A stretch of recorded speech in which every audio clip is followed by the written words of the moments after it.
പിതാവിൻ്റെയും പുത്രൻ്റെയും പരിശുദ്ധാത്മാവിൻ്റെയും നാമത്തിൽ ആമേൻ. പരിശുദ്ധ ദൈവമാതാവിൻ്റെ കരം പിടിച്ച് ദൈവപിതാവിനെ മുഖാഭിമുഖം കാണുവാൻ ഈ ഭൂമിയിലായിരുന്നു കൊണ്ട് മരിയൻ ഉടമ്പടി എടുത്തുകൊണ്ട് കൂടുതൽ വിശ്വസ്തയോടെ തീക്ഷ്ണതയോടെ മരിയൻ ഉടമ്പടി നിബന്ധനകൾ പാലിച്ച് മുന്നേറാൻ ഉതകുന്ന ലിവിങ് ഓറക്കിൾസ് ജീവവചസ്സുകൾ എന്ന വലിയ ശുശ്രൂഷയുടെ 56-ാമത്തെ എപ്പിസോഡിലേക്ക് എല്ലാവരെയും ദൈവനാമത്തിൽ സ്വാഗതം ചെയ്യുന്നു. ആദ്യമേ തന്നെ എല്ലാവർക്കും പെന്തക്കോസ്താ തിരുനാളിൻ്റെ എല്ലാവിധ പ്രാർത്ഥനകളും ആശംസകളും നേരുന്നു. ഈ പുണ്യദിനത്തിൽ പരിശുദ്ധ അമ്മയോടൊപ്പം ഒരു ധ്യാന വിചിന്തനത്തിലൂടെ, സാക്ഷ്യവിചാരത്തിലൂടെ, വചന വിചാരത്തിലൂടെ നമുക്കും ഈ പരിശുദ്ധാത്മാവിൻ്റെ വലിയ കൃപകളും ദാനങ്ങളും ഒക്കെ കൂടുതൽ സ്വന്തമാക്കാൻ ശ്രമിക്കാം. ഇന്ന് ഞാൻ ആദ്യമായിട്ട് ഒരു വചനം പറഞ്ഞുകൊണ്ടാണ് ഈ ശുശ്രൂഷ ആരംഭിക്കാൻ ആഗ്രഹിക്കുന്നത്. ഏശയ്യാ 40-ാം അധ്യായം 30 മുതൽ 31 വരെയുള്ള തിരുവചനങ്ങൾ. ഇന്ന് ഒരുപാട് മക്കൾക്കുള്ള, ഏറെ പ്രത്യേകമായിട്ട് യുവാക്കൾക്കുള്ള ഒരു പ്രശ്നമാണ്.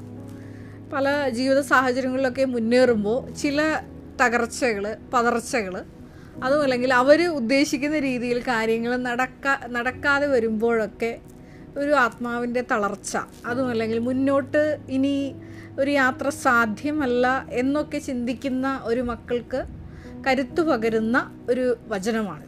വചനം ഇപ്രകാരമാണ്: യുവാക്കൾ പോലും തളരുകയും ക്ഷീണിക്കുകയും ചെയ്തേക്കാം, ചെറുപ്പക്കാർ ശക്തിയേറ്റു വീഴാം, എന്നാൽ ദൈവത്തിൽ ആശ്രയിക്കുന്നവർ വീണ്ടും ശക്തി പ്രാപിക്കും. അവർ കഴുകന്മാരെ പോലെ ചിറകടിച്ചുയരും. അവർ ഓടിയാലും ക്ഷീണിക്കുകയില്ല, നടന്നാൽ തളരുകയുമില്ല. ഒരു വ്യക്തിയുടെ പ്രായമല്ല മുന്നോട്ടുള്ള കുതിപ്പിന് ഉള്ള ബലം നൽകുന്നത് എന്ന് വ്യക്തമായി വെളിവാക്കുന്നതാണ് ഈ യേശയ്യാ തിരുവചനം. അതായത് ദൈവത്തിൽ ആശ്രയിക്കുന്നവരാണ് കഴുകനെ പോലെ ചിറകടിച്ചുയരുന്നത്. അവർ ഓടിയാലും അവർ ക്ഷീണിക്കുകയില്ല, നടന്നാൽ അവർ തളരുകയില്ല. കാരണം അവർ പിടിച്ചിരിക്കുന്ന കലം വളരെ കരുത്തുറ്റ ദൈവത്തിൻ്റെ ബലമുള്ള കരത്തിലാണ്. ഈ ഒരു ആശ്രയത്വ ബോധം ഈ ഒരു പെന്തക്കോസ്താ തിരുനാളിൽ ആദ്യമായിട്ട് ഞാൻ നിങ്ങൾക്ക് തരാൻ ഉദ്ദേശിക്കുന്ന ഒരു വചനചിന്തയാണ്. അതായത് ഒന്നിലും നിങ്ങൾക്ക് മടുപ്പ് തോന്നരുത്, തളർന്നു പോകരുത്. കാരണം ദൈവത്തിൽ ആശ്രയിക്കുന്നവന് എന്നും വിജയം കിട്ടും. അതായത് സമ്പൂർണമായിട്ട് ശരണപ്പെട്ടുകൊണ്ട് ദൈവത്തിൽ ആശ്രയിക്കുന്നവന് വിജയം ഉറപ്പാണ്.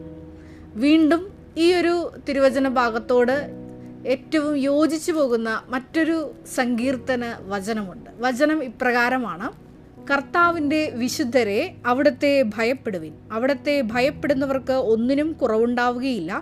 സിംഹക്കുട്ടികൾ ഇരകിട്ടാതെ വിശന്ന് വലഞ്ഞേക്കാം, കർത്താവിനെ അന്വേഷിക്കുന്നവർക്ക് ഒന്നിനും കുറവുണ്ടാവുകയില്ല.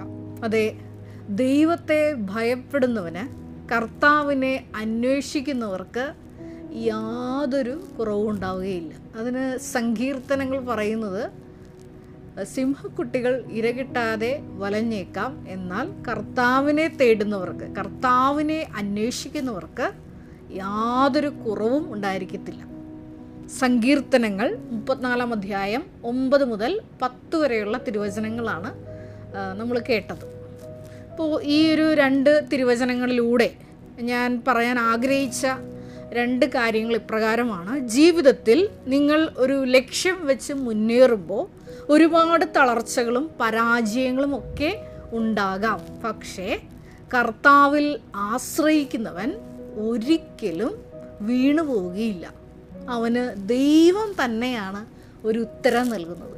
അതാണ് ഈ ഒരു പെന്തക്കോസ്താ ദിനത്തിൽ നിങ്ങൾ സ്വന്തമാക്കേണ്ട ആദ്യത്തെ ഒരു കഴിവ് എന്നുള്ളത്. അതായത് മടുപ്പ് കൂടാതെ കർത്താവിൽ ആശ്രയിച്ച് മുന്നേറാനുള്ള വലിയൊരു കൃപ, അത് നിങ്ങൾ ചോദിച്ചു വാങ്ങിക്കണം ഈ ഒരു പെന്തക്കോസ്താ ദിനം. വീണ്ടും ഞാൻ നിങ്ങളോട് പറയാൻ ആഗ്രഹിക്കുന്ന മറ്റൊരു തിരുവചനം ലൂക്ക 11-ാം അധ്യായം 11 മുതൽ 13 വരെയുള്ള തിരുവചനങ്ങളാണ്. ഈ ഒരു തിരുവചന ഭാഗം നിങ്ങളോട് പറയാൻ കാരണം, ഇങ്ങനെ മടുപ്പ് കൂടാതെ ഈശോയോട് പ്രാർത്ഥിക്കുവാൻ കൃപകൾ ചോദിക്കുവാൻ, അനുഗ്രഹങ്ങൾ സ്വന്തമാക്കുവാൻ നമ്മളെ സഹായിക്കുന്ന ഒരു തിരുവചന ഭാഗമാണിത്. ലൂക്കാ സുവിശേഷം വ്യക്തമായിട്ട് അത് പറഞ്ഞു വെക്കുകയാണ്. ഇപ്രകാരമാണ് പറയുന്നത്: നിങ്ങളിൽ ഏതൊരു പിതാവാണ് മകൻ മീൻ ചോദിച്ചാൽ പകരം പാമ്പിനെ കൊടുക്കുക, മുട്ട ചോദിച്ചാൽ പകരം തേളിനെ കൊടുക്കുക? മക്കൾക്ക് നല്ല ദാനങ്ങൾ നൽകാൻ ദുഷ്ടരായ നിങ്ങൾക്കറിയാമെങ്കിൽ സ്വർഗസ്ഥനായ പിതാവ് തന്നോട് ചോദിക്കുന്നവർക്ക് എത്ര അധികമായി പരിശുദ്ധാത്മാവിനെ നൽകുകയില്ല. ഇന്ന് പെന്തക്കോസ്ത തിരുനാൾ ദിനം ഏറെ പ്രത്യേകമായിട്ട് എന്നെ കേൾക്കുന്ന യുവതി-യുവാക്കൾ പരിശുദ്ധാത്മാവിന് വേണ്ടി ദാഹിച്ചു പ്രാർത്ഥിക്കാൻ വേണ്ടിയിട്ടാണ് ഈ ഒരു വചനം പ്രത്യേകമായിട്ട് നിങ്ങളോട് പറയുന്നത്. ലൂക്കായുടെ സുവിശേഷം 11 അധ്യായം 11 മുതലുള്ള തിരുവചനങ്ങൾ. അതായത് സ്വർഗസ്നായ പിതാവ് തന്നോട് ചോദിക്കുന്നവർക്ക് എത്ര അധികമായിട്ട് പരിശുദ്ധാത്മാവിനെ നൽകുകയില്ല. അപ്പോൾ നമ്മൾ ചോദിക്കുന്ന വിഷയം തന്നെ ഈശോ അഡ്രസ്സ് ചെയ്ത് നമുക്ക് അലോട്ട് ചെയ്ത് തരാൻ റെഡിയാണ്. ഒന്ന് മാത്രം, നമ്മൾ പരിശുദ്ധാത്മാവിനെ ചോദിക്കണം. അതാണ് മത്തായി 6:33. നിങ്ങൾ ആദ്യം അവിടുത്തെ രാജ്യവും അവിടുത്തെ നീതിയും അന്വേഷിക്കുവിൻ, ബാക്കിയുള്ളതെല്ലാം ചേർത്ത് നൽകപ്പെടും. അപ്പോൾ ആദ്യം ദൈവരാജ്യ വികസനത്തെ പറ്റിയും ക്രിസ്തുവിനെ ലോകത്തിന് കൊടുക്കാനുള്ള കൃപയ്ക്ക് വേണ്ടിയിട്ട് പരിശുദ്ധാത്മാവിൻ്റെ വലിയ അഭിഷേകം നിങ്ങൾ ചോദിച്ച് വാങ്ങിച്ചാൽ ബാക്കി ഭൗതിക വിഷയങ്ങളെല്ലാം തന്നെ ഈ കൃപ ചോദിക്കുന്നതിനോടൊപ്പം തന്നെ അപ്പോൾ ഈ പരിശുദ്ധാത്മാവിനെ നിങ്ങൾക്ക് നൽകപ്പെടും എന്നുള്ളതിനോടൊപ്പം തന്നെ ബാക്കിയുള്ള വിഷയങ്ങളും നിങ്ങൾക്ക് നൽകപ്പെടും. അത് വലിയൊരു ദൈവിക രഹസ്യമാണ്. പലരും നമ്മുടെ ജീവിതത്തിലൊക്കെ പലരും അറിവില്ലായ്മ കൊണ്ട് ആണ് ഭൗതിക വിഷയങ്ങൾക്ക് വേണ്ടി മാത്രം ഈശോയോട് നിരന്തരമായിട്ട് പ്രാർത്ഥിക്കുന്നത്. പക്ഷേ ലൂക്കാ സുവിശേഷകൻ വ്യക്തമായിട്ട് പറയുകയാണ്, മക്കൾക്ക് നല്ല ദാനങ്ങൾ നൽകാൻ ദുഷ്ടരായ നിങ്ങൾക്കറിയാമെങ്കിൽ തന്നോട് ചോദിക്കുന്നവർ എത്ര അധികമായിട്ട് പരിശുദ്ധാത്മാവിനെ നൽകുകയില്ല എന്ന്. അതെ, ദൈവം ആഗ്രഹിച്ചിരിക്കുകയാണ്. എൻ്റെ മകൻ, എൻ്റെ മകൾ, അതായത് ഈശോയുടെ ആ വലിയ പീഡാസഹനത്തിലൂടെ കൈവന്ന, മഹത്വീകരണത്തിലൂടെ കൈവന്ന ആ പരിശുദ്ധാത്മ അഭിഷേകത്തിൻ്റെ വലിയ കൃപകൾ നമ്മൾ ഓരോരുത്തരും സ്വന്തമാക്കണമെന്ന് ഈശോ വളരെ ആഗ്രഹിച്ചിരിക്കുകയാണ്. അപ്പോൾ ഒന്ന് മാത്രം നമ്മൾ ചോദിക്കണം. വീണ്ടും വിശുദ്ധ യോഹന്നാൻ്റെ സുവിശേഷത്തിൽ ഈ ഒരു കൃപ ചോദിക്കാനുള്ള നമ്മുടെ ആധ്യാത്മിക നടപടി എന്തായിരിക്കണം എന്നുകൂടി വ്യക്തമായിട്ട് സുവിശേഷകൻ പറഞ്ഞു വയ്ക്കുന്നുണ്ട്. വചനം ഇപ്രകാരമാണ്. വിശുദ്ധ യോഹന്നാൻ്റെ സുവിശേഷത്തിൽ 7 അധ്യായം 37 മുതലുള്ള തിരുവചനങ്ങൾ. തിരുനാളിൻ്റെ അവസാനത്തെ മഹാദിനത്തിൽ യേശു എഴുന്നേറ്റ് നിന്ന് ശബ്ദമുയർത്തി പറഞ്ഞു, ആർക്കെങ്കിലും ദാഹിക്കുന്നെങ്കിൽ അവൻ എൻ്റെ അടുക്കൽ വന്നു കുടിക്കട്ടെ. എന്നിൽ വിശ്വസിക്കുന്നവൻ്റെ ഹൃദയത്തിൽ നിന്ന് വിശുദ്ധ ലിഖിതം പ്രസ്താവിക്കുന്നത് പോലെ ജീവജലത്തിൻ്റെ അരുവികൾ ഒഴുകും. അവൻ ഇത് പറഞ്ഞത് തന്നിൽ വിശ്വസിക്കുന്നവർ സ്വീകരിക്കാനിരിക്കുന്ന ആത്മാവിനെ പറ്റിയാണ്. വ്യക്തമായിട്ട് പറഞ്ഞിരിക്കുകയാണ്, ദാഹിക്കണം ആദ്യമേ തന്നെ.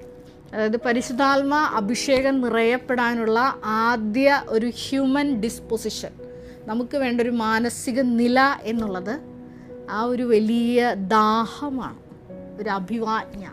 ഈശോയെ സ്വന്തമാക്കണം, ഈശോയെ നിൻ്റെ കൃപകളാൽ എനിക്ക് നിറഞ്ഞ് ജ്വലിക്കണം, ഈ ലോകത്തിൽ നിൻ്റെ സാക്ഷ്യമായി ജീവിക്കുവാൻ, ഈശോയെ നിൻ്റെ സാക്ഷിയായി നിന്നെ ലോകത്തിന് കൈമാറുവാൻ എനിക്ക് പ്രത്യേക അഭിഷേകം വേണം എന്ന് ഒരു വ്യക്തി ദാഹിച്ച് പ്രാർത്ഥിച്ചു കഴിഞ്ഞാൽ, വിശ്വസിച്ച് പ്രാർത്ഥിച്ചു കഴിഞ്ഞാൽ അവന് പരിശുദ്ധാത്മാവിനെ ലഭിക്കും. അങ്ങനെ എന്നിൽ വിശ്വസിക്കുന്നവൻ്റെ ഹൃദയത്തിൽ നിന്ന് വിശുദ്ധ ലിഖിതം പ്രസ്താവിക്കുന്നത് പോലെ ജീവജലത്തിൻ്റെ അരുവികൾ ഒഴുകും.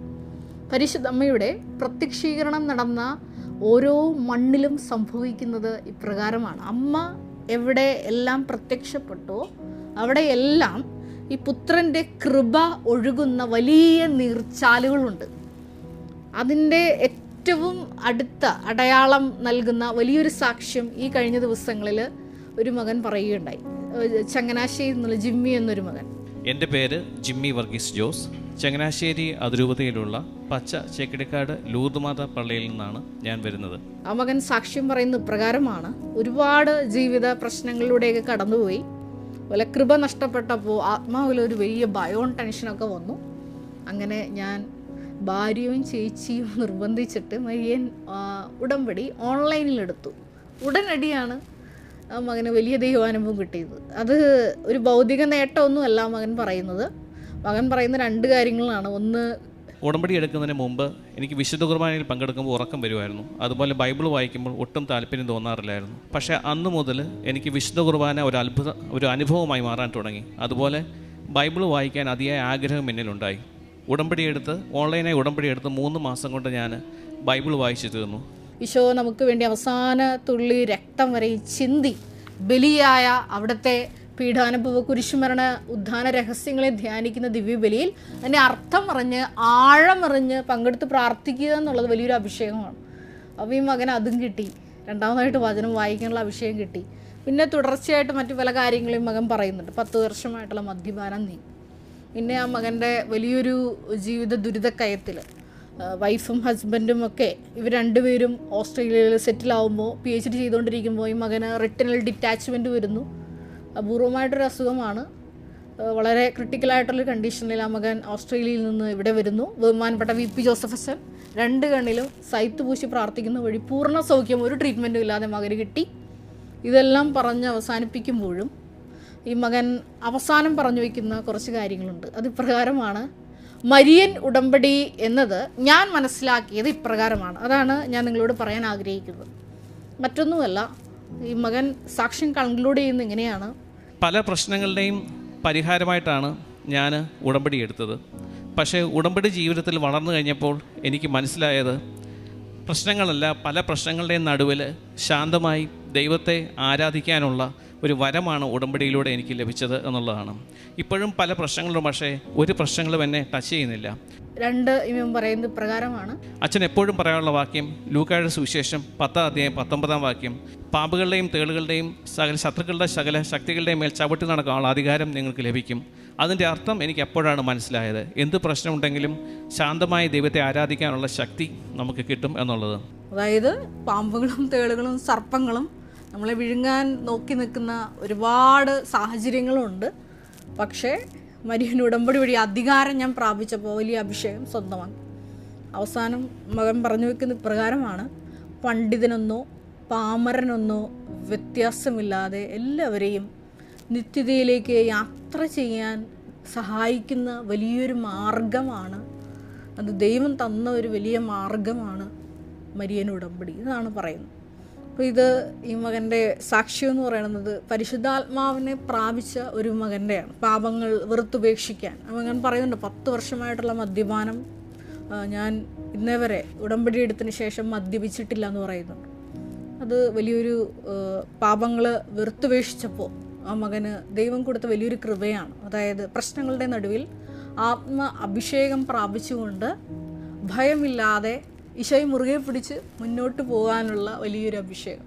അതായത് പ്രത്യക്ഷീകരണത്തിൻ്റെ സാക്ഷിയായി ലോകത്തോട് തൻ്റെ വലിയ ദൈവിക അനുഭവങ്ങൾ പങ്കുവയ്ക്കുവാൻ സാക്ഷിപീഠത്തിൽ ഉയർത്തപ്പെട്ട ഒരു മകൻ്റെ ദൈവാനുഭവം. ഒരു നിമിഷം നമുക്ക് കണ്ണുകളടയ്ക്കാം. ഇന്ന് പെന്തക്കോസ്താ ദിവസം പരിശുദ്ധ അമ്മയോട് ചേർന്ന് നമുക്കും ധ്യാനിക്കാം. അതെ, ആത്മാവിൻ്റെ വലിയ കൃപകൾ വന്ന് നിറയുമ്പോൾ ഇതെങ്ങനെ സംഭവിക്കും, ഞാൻ പുരുഷനെ അറിയുന്നില്ലല്ലോ എന്ന് പരിശുദ്ധ അമ്മ ചോദിച്ചപ്പോൾ സ്വർഗം അമ്മയ്ക്ക് കൊടുത്ത ആ ഒരു ഉത്തരമുണ്ട്. അതായത് പരിശുദ്ധാത്മാവ് നിൻ്റെ മേൽ വരും, അത്യുന്നതൻ്റെ ശക്തി പ്രവർത്തിക്കും. ആ ഒരു ഉത്തരമാണ് നമ്മുടെ ജീവിതത്തിൽ നമുക്കും ലഭിക്കേണ്ടത്.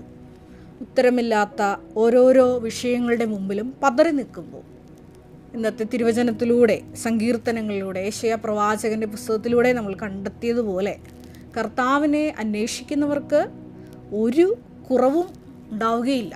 ഈ വാക്കുകൾ പോലും തളർന്നു വീണേക്കാം. പക്ഷേ ദൈവത്തിൽ ആശ്രയിക്കുന്നവന് ഒരു കുറവും ഉണ്ടാവില്ല. അതെ, അവൻ കഴുകനെ പോലെ ചിറകടിച്ചുയരും. ആ വലിയൊരു കൃപ സ്വന്തമാക്കുവാൻ പ്രത്യേകമായിട്ട് ഇന്ന് ഈ പെന്തക്കോസ്താ തിരുനാൾ ദിനം ഈശോയെ നിനക്ക് വേണ്ടി ദാഹിച്ചു പ്രാർത്ഥിക്കുവാൻ, നിൻ്റെ ആത്മാവിന് വേണ്ടി ദാഹിച്ചു പ്രാർത്ഥിക്കുവാൻ സ്വർഗസ്വനായ പിതാവ് തന്നോട് ചോദിക്കുന്നവർക്ക് എത്ര അധികമായി പരിശുദ്ധാത്മാവിനെ നൽകിയില്ല എന്നുള്ള തിരുവചനത്തിൻ്റെ അടിസ്ഥാനത്തിൽ ആത്മാവിൻ്റെ മുഴുവൻ കൃപകളും പരിശുദ്ധമ്മയിൽ നിറഞ്ഞു തുളുമ്പിയതുപോലെ ഞങ്ങളുടെ ജീവിതത്തിലും ഈ വലിയ ശുശ്രൂഷ വഴി നൽകപ്പെടുവാനും അതുവഴി ഞങ്ങളെ ഇന്ന് അഭിമുഖീകരിക്കുന്ന എല്ലാ പ്രശ്നങ്ങൾക്കുള്ള ഉത്തരം ലഭിക്കുവാനും പ്രത്യേകമായിട്ടുള്ള അഭിഷേകം ഞങ്ങൾക്ക് നൽകണമേ എന്ന് പ്രാർത്ഥിക്കുന്നു. ഓരോ പ്രശ്നങ്ങളിലായിരിക്കുന്ന മക്കൾക്കും ഈശോയെ ഈ സമയം വിടുതലും വലിയ ദൈവാനുഭവങ്ങളും നൽകണമേ എന്ന് പ്രാർത്ഥിക്കുന്നു. കർത്താവായ ക്രിസ്തു വഴി ഞങ്ങൾ സമർപ്പിക്കുന്ന പ്രാർത്ഥന കേട്ടൊള്ളണമേ. Ave Maria. നമ്മുടെ കൃപാസനം പ്രത്യക്ഷീകരണ സന്നിധാനത്തിൽ ബഹുമാനപ്പെട്ട VP ജോസഫ് അച്ഛനോടൊപ്പം സമർപ്പിതരായി ശുശ്രൂഷ ചെയ്യാൻ ആഗ്രഹിക്കുന്ന സഹോദരങ്ങൾ, ഏറെ പ്രത്യേകമായിട്ട് +2 ഡിഗ്രി പാസ്സായ മക്കളുണ്ടെങ്കിൽ തീർച്ചയായിട്ടും താഴെ കാണുന്ന ഇമെയിൽ അഡ്രസ്സിൽ കോൺടാക്റ്റ് ചെയ്യുക. നിങ്ങളുടെ CV അയയ്ക്കുക. തീർച്ചയായിട്ടും പരിശുദ്ധ അമ്മയുടെ പ്രത്യക്ഷീകരണത്തിന് സാക്ഷികളായി ജീവിക്കുവാൻ നിങ്ങൾക്കൊരു ആന്തരിക ബോധ്യം, അതുമല്ലെങ്കിൽ ദൈവപിതാവ് നിങ്ങളെ വിളിക്കുന്നു എന്ന് നിങ്ങൾക്ക് ബോധ്യപ്പെടുന്നുണ്ടെങ്കിൽ തീർച്ചയായിട്ടും ഞങ്ങളെ കോൺടാക്റ്റ് ചെയ്യുക. എല്ലാവരെയും ദൈവം അനുഗ്രഹിക്കട്ടെ.